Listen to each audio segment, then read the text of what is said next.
জনগণ জামায়াতে ইসলামীকে দেশ পরিচালনার দায়িত্ব দিলে বিগত দিনের মতো বিক্রি হবে না বলেছেন দলটির আমির ডাক্তার শফিকুর রহমান। রাজধানী বিজয়নগর পানির ট্যাঙ্ক মোড়ে বিজয় দিবস উপলক্ষে সমাবেশে তিনি এসব কথা বলেন। জামায়াতের আমির আরও বলেন, একটি পরিবার স্বাধীনতার ক্রেডিট হাইজ্যাক করে বাংলার আপামর জনতাকে স্বাধীনতা বিরোধী হিসেবে উপস্থাপন করেছিল। ২৪-এর স্বাধীনতা যেন কেউ হাইজ্যাক করে না নিতে পারে এবং এজন্য বাংলার ১৮ কোটি মানুষকে পাহারা দিতে হবে। একজন নাগরিকও যেন ভোটার তালিকা থেকে বাদ না পড়েন সেজন্য সরকারকে উদ্যোগ নেওয়ার আহ্বান জানান তিনি। বলেন, সরকারকে সর্বোচ্চ নিরপেক্ষ স্বচ্ছতার মাধ্যমে নির্বাচন সম্পন্ন করতে হবে।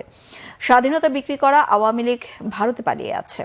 যে জাতি তাদের উচিত শিক্ষা দিয়ে দেশ থেকে বিতাড়িত করেছে সে জাতি তাদের সব ষড়যন্ত্র রুখে দিতে প্রস্তুত বলেও মন্তব্য তার।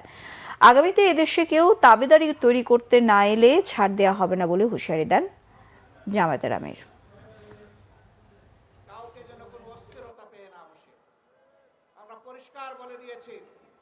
স্বাধীনতার সমস্ত অবদান ক্রেডিট হাইজ্যাক করে একটি পরিবারের সম্পত্তিতে পরিণত করা হয়েছিল।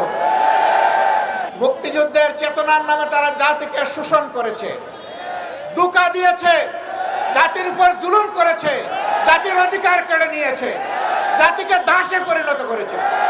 যেই জাতি আপনাদেরকে উচিত শিক্ষা দিয়ে তাড়াতে পেরেছে সেই জাতি আপনাদের ফনাও একদম গুঁড়া করে দিতে পারে।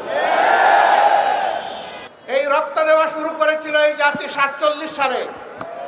তখন থেকে রক্ত দিয়ে দিয়ে ২৪-এর ৫ আগস্ট পর্যন্ত এই রক্ত দেওয়া অব্যাহত রয়েছিল।